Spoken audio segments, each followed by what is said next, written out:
Hi everyone, welcome back to the EEC podcast, where we talk about a language, learning, and everything in between. I am your host, Sandy Talani, and today we are exploring something that used to be a childhood habit for many of us, but somewhere along the way, we lost it. Choice of reading. To help me unpack this, I have invited a good friend and fellow student to the show. Hi, Arlan. Welcome to the podcast. Hi, Sandy. Thanks for having me on the podcast. Yeah, thanks for joining me too. And I feel like a lot of us want to read more, but we are just not sure where to begin. Like that's why I am so excited for today's talk. So without further ado, let's get into it. Okay. Let me start with something personal. When you were a kid, did you enjoy reading, and what kind of a book did you read back then? Well, when I was a kid, I didn't exactly enjoy reading. Well, not like many people at least, but I did finish a book, and it is essentially my first novel that I own. It was a book by Terelier titled Si Anak Pintar, The Smart Okay. Boy, and I enjoyed reading that one. I shed a few tears too. Right, I knew that books. That's so wholesome. I love that you admitted then on air. And that is such a powerful memory. Do you think that early emotional connection to a book shaped how you feel stories today? Well, definitely. I think the fact that it made me feel something, made me realize that stories can go beyond words. They can reflect your life, your feelings, and even help you understand things you didn't before. Yes, it's books of mirrors, right? Or sometimes even therapies. And it's so interesting. And do you remember like the moment when a reading started to feel like a test instead of something fun? When I was reading my school textbooks, it was incredibly dry and unengaging. Nothing about them captured my interest. Yeah, yeah. But in fact, just one sentence of reading those books made me want to slam the book shut and then just jump straight into them. Okay, I swear textbooks are better sleep by design than chamomile tea. And was there any school book you actually like? Maybe something different from the usual textbooks. Hmm. I remember liking a few, you know, short literature textbooks, short stories. But since we had to analyze everything to death, it still took the fun of it most of the time. Oh, okay, right. Like, can we just enjoy the story without writing a full-on thesis? Like, based on that fact, would you agree that a lot of people stop reading for fun, just like because of school makes it feels like a chore? And did it happen to you? Yes, of course.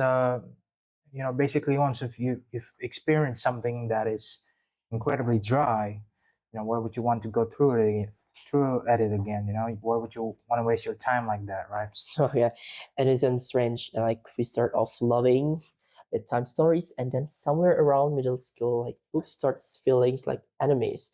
And now, just let's fast forward a bit. Have you ever had a moment where you rediscovered reading, like a book that reminded you reading can actually be enjoyable? Well, my moments of rediscovery, it wasn't exactly from a book itself, but rather what I gained, from reading such a book. And it's a book called The 48 Laws of Power. Okay, well, you don't go back into with a comic book. I think yeah, like you went a full on Matthew Lane and love that. That's a pretty intense book to come back to reading with. And what drew you to it the first time in the place? Uh, Honestly, I saw a lot of people recommending it online. I was curious, what is it about this book that has everyone talking? Gaining power, it seems a bit scary. We've demonized power so much. Shouldn't we try to avoid it? But after I read the book, I was hooked by its incredibly bold ideas. Yeah, power feels like a taboo world, right? But we all craft some fun for it. And can you explain how this book actually made you interested in reading again? Well, I'm sure many listeners have heard of this book. It's a pretty popular book amongst the community, and Mhm. essentially, it's a guide on how to attain power. Outlining 48 distinct laws. it's framed as a self-help book Mhm. to help readers to gain power, how to become powerful. I personally just enjoy discovering ideas that lie completely outside of my sphere of knowledge. Okay, that was such a cool reason to keep reading. And sometimes ideas are more thrilling than stories. Like how so? Like, can you give us an example about that one? Well, it's basically the first law of the book. And I used to have a rather naive mindset. I thought power just Okay. came from those that are on top, like CEOs of companies, or kings, or even your own parents. Mhm. But this book repeatedly shows that you can wield influence, that you can own power from almost any position. You just need the right tactics.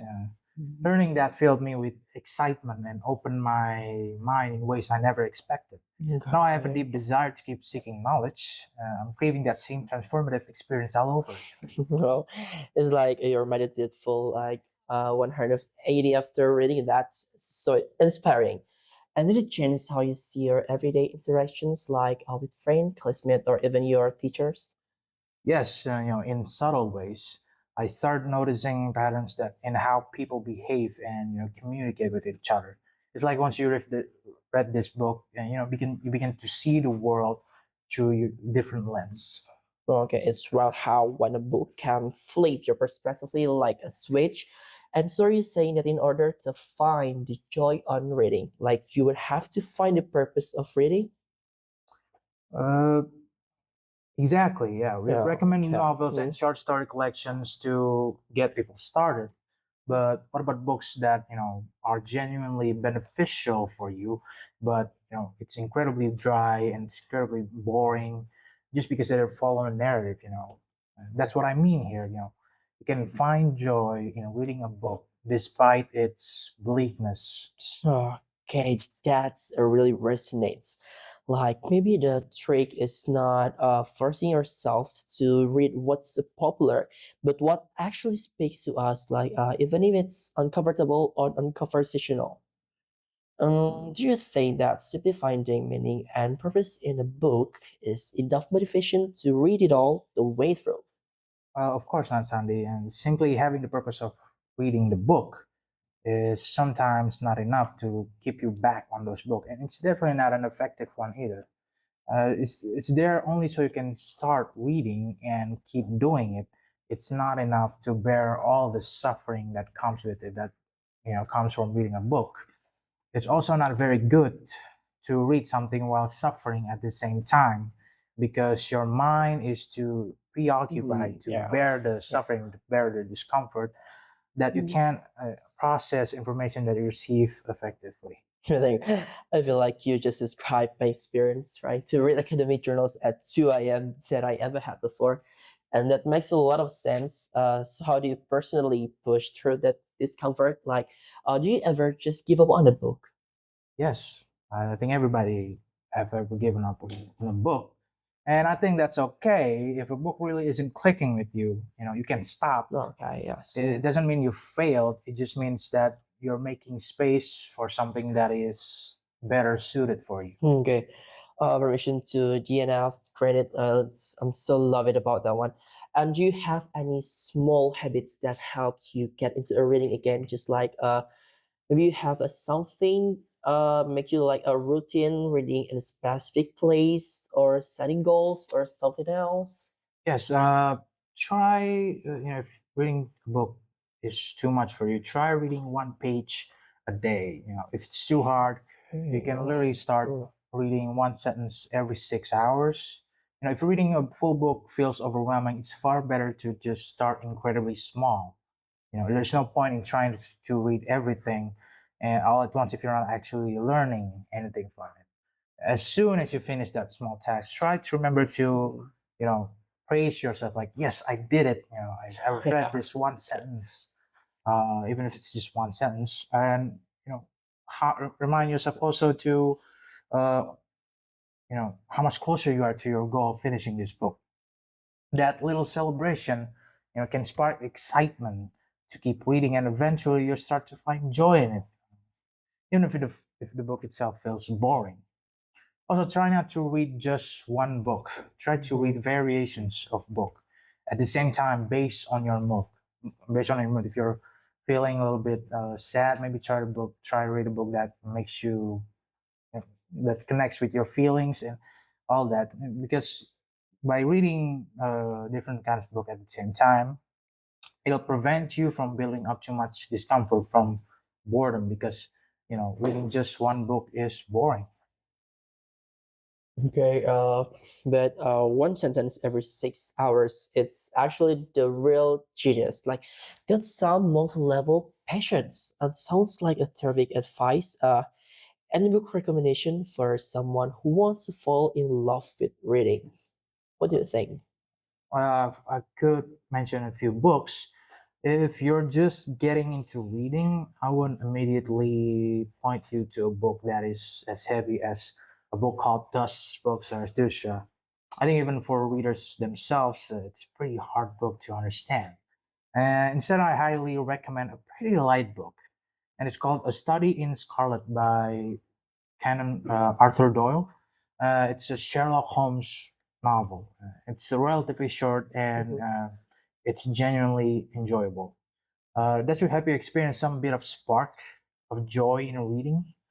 Once you finish that, you can try something that's a bit more heavier, but still have this same amount of engagement, like a book, a novel, 1984. It's styled 1984 by George Orwell. So, okay. Mhm. After that, you can explore anything you like, search Mhm. online for something that match your interest. Sherlock Holmes, like they were talking about that one, and like throw in a British accent, and I'm really hooked. Do you think genre plays a role too? Like, should beginners try fiction first? Yes, fiction is usually more engaging for beginners because it tells a story. Mm-hmm. But if Yeah. someone is more interested in science, business, psychology, there are also accessible nonfiction books like that. Okay. The key is to match your curiosity. Yeah, that was such a good point. Like, journal like a gateway, like it gives the people an entry into a reading that feels comfortable, familiar, or even like exciting. And to wrap up, what does a reading mean to you now? Like at this point in your life? At this point in my life, reading means growth. It's no longer just gaining knowledge. Okay, It's yeah, also yeah. expanding my perspective. It's also challenging my own thoughts Mm-hmm. and understanding myself and the world a little better. Yeah, But yeah. that's just me. Someone else might, come to a different conclusion, might experience it differently. Whatever it is, though, I hope it should be meaningful enough for them to keep going back to those books. Okay, that's honestly a beautiful words. Like you made it grow sounds like poetic. Like do you see yourself becoming a lifelong reader now? Well, hopefully, I'm also just getting into it. I just realized the excitement of actually reading, and I try to make it a part of my identity. And to me, that's basically the real goal, is to make a reading a part of my identity. Mm-hmm. Yep, I become that a reader friend everyone talks about. That's the dream, guys. And for our listeners out there who haven't picked up a books in ages, like what's one thing you'd like to say to encourage them? Try to start small. Don't pressure Yeah. yourself to finish a book in just one sitting. Even a single Mm-hmm. page a day is more progress than nothing at all. You don't have to be a reader to read, to enjoy reading. You just sometimes have to be curious. Give it a shot, and maybe you might be surprised how much you enjoy it. Okay. Thank you so much, Arlen, for today. Like for sharing your experience. It's always refreshing to hear real stories from real people. And honestly, now I feel like I'm picking a book on myself. That says a lot. And to our listeners, whether you're a bookworm or someone trying to reconnect with books, we hope today's episode inspired you to explore the joy of reading again. And don't forget to follow us, EEC Unsuits, on Instagram for updates and reading tips. Until next time, keep reading, keep growing, and stay curious. And hey, if you're listening, just While scrolling TikTok, maybe just swipe and scroll with one sentence. Let's start here. Bye bye.